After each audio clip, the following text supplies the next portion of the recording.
नमस्कार, मैं हूं संजय शर्मा। आप देख रहे हैं 4 PM न्यूज़ नेटवर्क। कुछ दिन पहले मैं दिल्ली गया था, तो वहां पे एक बहुत फेमस जोशी हैं, उनसे मेरी मुलाकात हुई। कई टीवी चैनल में वो आते रहते हैं। तो उन्होंने मुझसे कहा कि प्रधानमंत्री जी का अगस्त के बाद से थोड़ा समय खराब है, थोड़ा नहीं काफ़ी खराब चल रहा है। तो मैंने चौंका, मैंने कहा कि चुनाव सिर पर है, आप कैसी बातें कर रहे हैं। तो फिर मैंने उनका इंटरव्यू भी किया था, मेरे यूट्यूब पे लगा हुआ है, और उन्होंने कहा था कि अगस्त के बाद से साहब की स्थिति थोड़ी खराब होगी, पॉलिटिकली उनको थोड़ी परेशानियां ज़्यादा हो जाएंगी। नेता की साख बहुत बड़ी चीज़ होती है। अगर आप ये जनता में ये संदेशा दे दें कि भाई ये नेता झूठ बोलता है, तो फिर आपकी पोजीशन बहुत खराब हो जाती है। अब एक तरफ भारतीय जनता पार्टी के लोग बताते हैं कि अपने साहेब का ग्राफ बहुत बढ़ रहा है, पूरी दुनिया में बढ़ रहा है। अभी उन लोगों ने तैयारी कर ली है कि साहेब जब अमेरिका में जाएंगे तो पूरी गोदी मीडिया, दिन में शायद ही कोई दूसरी चीज़ देखने को आपको मिले। दिन भर आपको ये देखने को मिलेगा कि अमेरिका में कितना जलसा हो गया, कितना उल्लास हो गया, पूरी अमेरिका कितनी खुश है। और राहुल गांधी अभी जो अमेरिका में होके आए हैं और जो अमेरिका का ग्लैमर दिखाया है, उसको क्रिटिसाइज किया जाएगा कि राहुल के यहाँ तो इतनी मजाक उड़ गई और साहेब का कितना जादू चल गया। लेकिन इस बीच में विपक्ष जो है वो साहेब के चुन चुन के जो दिए गए बयान हैं उनको सामने ला रहा है। अब अंजना ओम कश्यप जी आज तक पे शो कर रही थी। शो में एक बच्ची ने सवाल पूछ लिया बीजेपी के प्रवक्ता से कि भाई प्रधानमंत्री जी ने तो कहा था बिजली इतनी सस्ती मिल जाएगी, अब तो मिली नहीं। प्रवक्ता जी बोले नहीं, प्रधानमंत्री जी ने ऐसा कहा ही नहीं। संजय सिंह है आम आदमी पार्टी के नेता, सांसद, और ढूंढ ढूंढ के आजकल आम आदमी पार्टी ऐसी चीज निकाल लाती है। तो उन्होंने ट्वीट किया। ट्वीट में पहले उस बच्ची का, बीजेपी के प्रवक्ता का बयान लगाया कि नहीं, हम प्रधानमंत्री जी ने तो कुछ ऐसा कहा नहीं, और उसके नीचे केसीआर, तेलंगाना के सीएम का बयान लगाया, जिस प्रवक्ता कह रहे हैं कि प्रधानमंत्री जी ने कभी बिजली की इन दरों की बात नहीं करी। केसीआर भी बहुत तेज नेता हैं, वो प्रेस कॉन्फ्रेंस में बात ही नहीं करते, वो प्रधानमंत्री जी का बयान सुनवा देते हैं। तो जो अंजना ओम कश्यप जी से जो बच्ची का संवाद है, उसके नीचे संजय सिंह ने केसीआर का भाषण लगा दिया। ये वीडियो मैं दिखा रहा हूं आपको, देखिए, आपको सुन के समझ में आएगा कि मैं कहना क्या चाह रहा हूं। आपने कहा बिजली वाला बात, मैं बताती हूँ। मोदी जी के एक स्टेटमेंट में था कि वो 1 रुपए 10 पैसे में बिजली दे रहे हैं। कहाँ पे है, मेरे को भी बताइए। एक और स्टेटमेंट, ये कहाँ स्टेटमेंट दिया? हाँ, ये स्टेटमेंट मोदी जी दे ही नहीं सकते क्योंकि प्रधानमंत्री का अधिकार मैंने बोलते हुए इलेक्ट्रिसिटी का नहीं होता। हम लोगों ने तो नहीं सुना है। आपने अगर देखा हो तो आप बताइए, मैं उसका जवाब देने के लिए बैठा हूँ। मैंने बोलते हुए सुना है। 1 रुपए सुना है आपने। देखिए, कांग्रेस के कई व्हाट्सएप आते हैं, उसको मत आप कांग्रेस के कुछ व्हाट्सएप उसको मत सीरियसली लीजिए। भारत सरकार ने जिस प्रकार से बिजली में रिफॉर्म किए, बिजली के उत्पादन को बढ़ाया, उसका परिणाम ये है जो बिजली 1 यूनिट 11 साढ़े 11 रुपये में मिलती थी, आज 1 रुपया 10 पैसे में मिलती है। मैं हाथ जोड़ के पूछ रहा हूं मोदी जी, आपके 8 साल के सरकार में कहीं भी 1 रुपए 10 पैसे में यूनिट पावर सप्लाई आपने किया है क्या? ये इतना झूठ, इतनी बड़ी झूठ, और देश के प्रधानमंत्री कहे खुलेआम।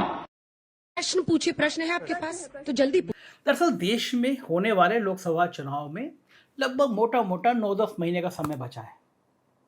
ऐसे में सभी राजनीतिक दलों ने अपने अपने लिए माहौल बनाना शुरू कर दिया है। आपने देखा होगा इस वीडियो में केसीआर कैसे हमला कर रहे हैं। एक और जहां साहब लगातार तीसरी बार सत्ता के सिंहासन पर विराजमान होने का ख्वाब पाल रहे हैं, तो वहीं दूसरी ओर विपक्ष भी इकट्ठा होने का, एकजुट होने का प्रयास कर रहा है। लखनऊ में केजरीवाल मिले अखिलेश यादव से। अखिलेश यादव ने कहा कि हम अध्यादेश पर इनका साथ देंगे, और केजरीवाल अलग अलग जाके मिल आए हैं। 23 तारीख को बिहार में विपक्ष की सबकी मीटिंग होने वाली है। इस तरह की कई चीज़ें हो रही हैं। हालांकि इस बीच में जो कोशिश हो रही है, इस बीच में कर्नाटक चुनाव का असर नहीं जा रहा। चुनाव परिणाम को देखते हुए हर किसी के जहन में ये बात आ रही है कि क्या मोदी मैजिक कम हो रहा है? क्या अब 2014 और 19 वाली लहर देश में नहीं रही है? और क्या साहेब की वापसी 2024 में खतरे में पड़ गई है? वहीं अब देश के प्रमुख राजनीतिक दल और उनके नेताओं का भी ये कहना है कि देश का माहौल बदल रहा है और साहिब की सत्ता खिसक रही है। दरअसल अभी 2-3 दिन पहले ही अपनी अमेरिका यात्रा के दौरान कांग्रेस के डिसक्वालीफाइड सांसद राहुल गांधी ने अमेरिका में ये कहा था कि 2024 के चुनावों में लोगों को सरप्राइज देखने को मिलेगा। उन्होंने कहा कि एक छिपा हुआ अंडर करंट पैदा हो रहा है और ये अगले लोकसभा चुनाव में लोगों को आश्चर्यचकित कर देगा, सरप्राइज दे देगा। राहुल ने यह साफ कहा कि मुझे लगता है कि मोदी जी हार रहे हैं। राहुल के इस दावे के बाद साहिब और भाजपा की नींद उड़ गई थी, क्योंकि विपक्ष का एक बड़ा नेता जिसका ग्राफ लगातार बढ़ रहा है वो इस तरह का दावा कर रहा है। हालांकि ये सिर्फ हवाई दावा नहीं होगा, बीजेपी को ये लग रहा है। वहीं अब राहुल के बाद विपक्ष के एक और बड़े नेता ने देश में मोदी विरोधी माहौल होने की बात कही है। साथ ही इस नेता ने 2024 में देश में बदलाव होने की बात कही है। दरअसल ये बड़ा नेता कोई और नहीं बल्कि देश की सियासत के असली मायनों में चाणक्य और अक्सर अपने दांव से अपने विरोधियों को पस्त करने वाले महाराष्ट्र के दिग्गज नेता एनसीपी प्रमुख शरद पवार हैं। दरअसल शरद पवार का यह कहना है कि अगले लोकसभा चुनाव में देश में बदलाव देखने को मिलेगा। उन्होंने दावा किया कि मौजूदा समय में देश में बीजेपी के खिलाफ लहर है और देश के लोग बदलाव चाहते हैं। एनसीपी चीफ ने कहा कि हालात को देखते हुए मुझे लगता है कि देश में भाजपा विरोधी लहर चल रही है। पवार ने यह भी कहा कि कर्नाटक चुनाव के नतीजों को देखते हुए लोग बदलाव के मूड में हैं। अगर लोगों की यही मानसिकता बनी रही तो आने वाले चुनाव में देश में बड़ा बदलाव आएगा। ये बताने के लिए किसी जोशी की जरूरत नहीं है, ये शरद पवार ने कहा।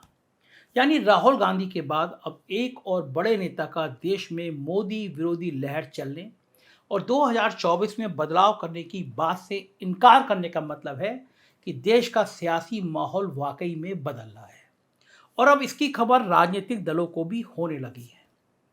अगर इन नेताओं के दावों में दम है तो फिर यह तय है कि साहिब की सत्ता वाकई में 2024 में खिसक रही है, क्योंकि देश के इन बड़े नेताओं के बयान सिर्फ हवाई नहीं हो सकते और ना ही सिर्फ राजनीति से प्रेरित। कहीं ना कहीं इन दावों में कुछ तो सच्चाई है। फिलहाल राहुल के बाद एनसीपी प्रमुख शरद पवार का यह बयान साहिब और भाजपा की नींदें उड़ाने के लिए काफी है, क्योंकि कर्नाटक चुनाव के बाद से भाजपा और साहिब वैसे भी देश के बदलते माहौल और घटते मोदी मैजिक को लेकर काफी चिंतित हैं। क्योंकि भाजपा भी ये भली भांति जानती है कि उसके पास मोदी के अलावा दूसरा कोई नेता या मुद्दा नहीं है और अगर देश का मूड बदल रहा है और मोदी का जादू कम होता जा रहा है तो ये 2024 में साहिब और भाजपा के लिए खतरे की घंटी है। वैसे इन नेताओं के दावे में इसलिए भी दम लग रहा है क्योंकि पिछले कुछ वक्त में अगर देखें तो देश के अंदर कई ऐसी घटनाएं हुई हैं जिन्होंने साहिब की इमेज और उनकी सरकार को नुकसान पहुंचाया है। हालांकि देश की गोदी मीडिया लगातार साहिब की छवि को चमकाने का और उनके पीआर करने का काम कर रही है, आप देख ही रहे हैं, रोज देख रहे हैं। लेकिन देश का माहौल साहिब के विरोध में जाता ही नजर आ रहा है। साल 2023 की शुरुआत से ही लगातार ऐसा देखने को मिल रहा है कि देश का माहौल बदल रहा है और साहिब का जादू कम होता दिख रहा है। इसकी एक बड़ी झलक कर्नाटक चुनाव में देखने को मिली, मैं आपको बता चुका हूं, जहां भाजपा ने अपना पूरा चुनाव प्रधानमंत्री मोदी के चेहरे पर लड़ा। और पहले होता था कि जहां प्रधानमंत्री चेहरा बन जाते थे वहां भाजपा जीतती ही जीती थी। साहिब ने भी कर्नाटक के चुनाव में प्रचार में कोई कसर नहीं छोड़ी, धड़ाधड़ रैलियां रोड शो किए। इतना ही नहीं, साहिब ने जनता के सामने आकर खूब प्रायोजित नाटक भी किया और कई बार रोए, गिड़गिड़ाए, साहब ने बहुत प्रार्थना करी, यहाँ तक कि अपनी गालियों की भी गिनती कर डाली कि मुझे कितनी संख्या में गाली मिलती है। लेकिन इन सब का कोई असर जनता पर नहीं पड़ा। चुनाव परिणामों में भाजपा की करारी हार हुई। आप सोच सकते हैं साहिब इतना व्यापक प्रचार करें तब भी 30 विधानसभा सीटों पर बीजेपी की जमानत जब्त हो गई। किसी गोदी मीडिया ने यह बात नहीं चलाई कि कर्नाटक में 30 विधानसभा सीटों पर भाजपा की जमानत जब्त हो गई। इसके बाद से ये सवाल लगातार उठ रहा है कि अब देश में मोदी का मैजिक कम हो रहा है, अब देश का माहौल बदल रहा है। तो वहीं दूसरी ओर इस देश में इस बीच कुछ ऐसी घटनाएं भी हुई हैं जिन्होंने यह साबित किया कि अब देश में मोदी विरोधी माहौल बन रहा है। दरअसल हमारे देश की शान रही और हमारी चैंपियन पहलवान बेटियां पिछले कई महीनों से यौन शोषण के एक आरोपी को सजा दिलाने की मांग करते हुए सड़कों पर बैठी हैं। लेकिन सरकार और साहब उनकी एक भी नहीं सुन रहे हैं, जबकि ये वो ही चैंपियन है जिन्हें खुद सरकार ने अपने घर का और अपनी बेटी बताया था। लेकिन जब पिछले लंबे वक्त से ये बेटियां सड़क पर बैठी रो रही हैं और अपने लिए इंसाफ की मांग कर रही हैं, तो साहब चुप्पी साधे हुए हैं। हद तो तब हो गई जब एक और साहब जहां अपनी वाई करा रहे थे, नई संसद भवन का उद्घाटन करते हुए तरह तरह की फोटो खिंचवा रहे थे, तब दूसरी ओर उसी संसद भवन के बाहर देश के चैंपियनों को पुलिस घसीट रही थी, बुरी तरह घसीट रही थी। लेकिन इस पूरी घटना के बाद भी साहब को रत्ती भर भी शर्म नहीं आई। उन्होंने इन बेटियों के लिए एक भी लफ्ज नहीं बोला। उल्टा शोषण का आरोपी नई संसद भवन में माननीय सांसद की हैसियत से बिठाया गया। आज भी पहलवान इंसाफ के लिए लड़ रहे हैं। खेल मंत्री ने एक बार फिर आश्वासन दिया है, लेकिन साहब चुप्पी साधे हुए हैं, पूरे मामले पर कुछ नहीं बोले। ऐसे में ये मामला साहब और उनकी सरकार के खिलाफ माहौल बना रहा है। यही वजह है कि पहलवानों को देश के कई लोगों का समर्थन मिल रहा है। पहलवानों के समर्थन में कई खाप पंचायतें और किसान संगठन पहले ही आ चुके हैं।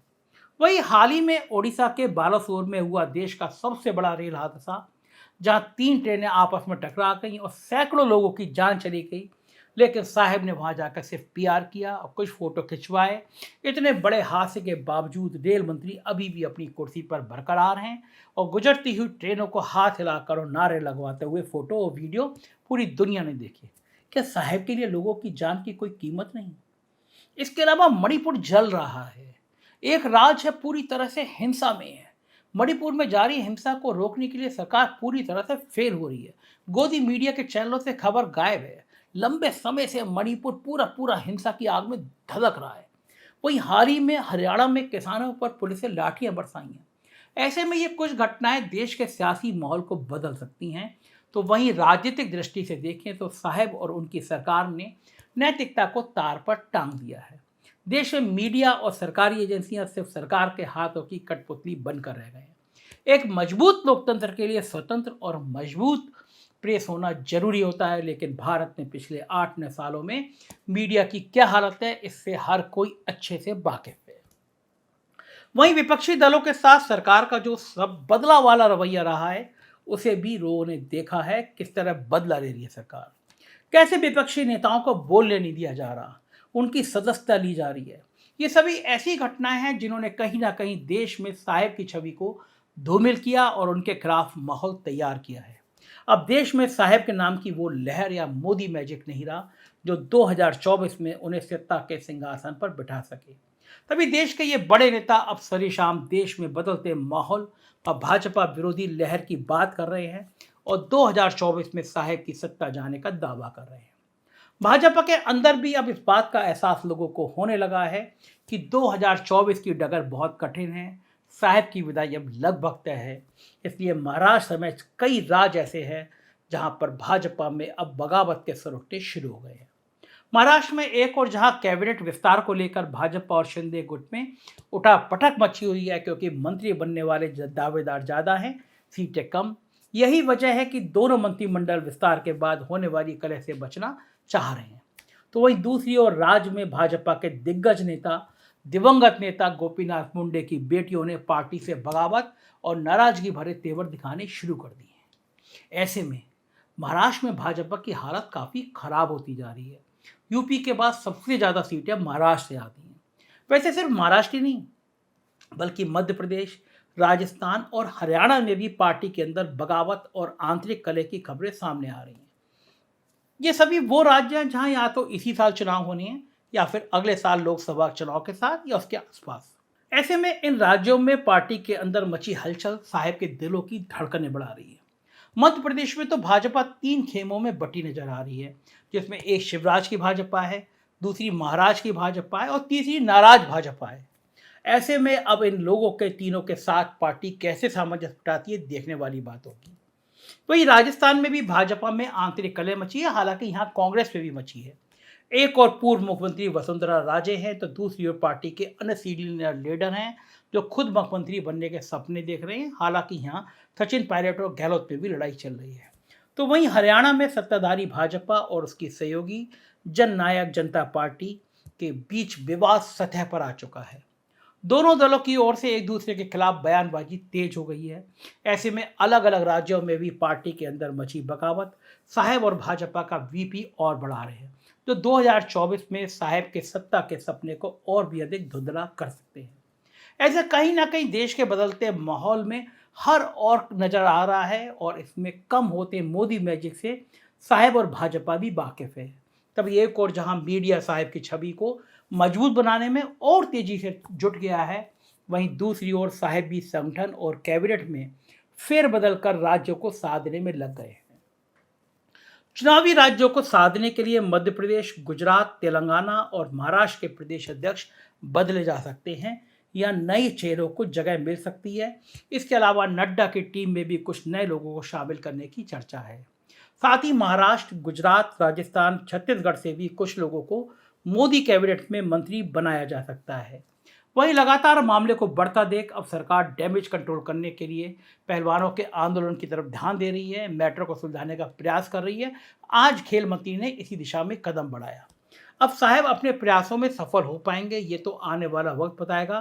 फिलहाल राहुल गांधी और शरद पवार जैसे नेताओं के दावों में कितना दम है, आगामी विधानसभा चुनाव के परिणाम इसको काफ़ी हद तक साफ कर सकते हैं। हालांकि मौजूदा हालातों को देखते हुए इतना तय है कि 2024 में साहब का सत्ता का सिंहासन डोल रहा है और इसे संभालना साहब और भाजपा के लिए बेहद मुश्किल है। राजनीति की इन खबरों पर हमारी निगाह बनी रहेगी। आप देखते रहिए 4PM न्यूज़ नेटवर्क। मदद कीजिए, हमारे मेंबर बनिए। हमारे राज्यों के खबरों के लिए अलग अलग चैनल हैं, 4PM UP, 4PM Bihar, 4PM Gujarat, 4PM Karnataka और अब 4PM महाराष्ट्र भी शुरू हो गया है, उसे भी सब्सक्राइब करिएगा। शुक्रिया, थैंक यू।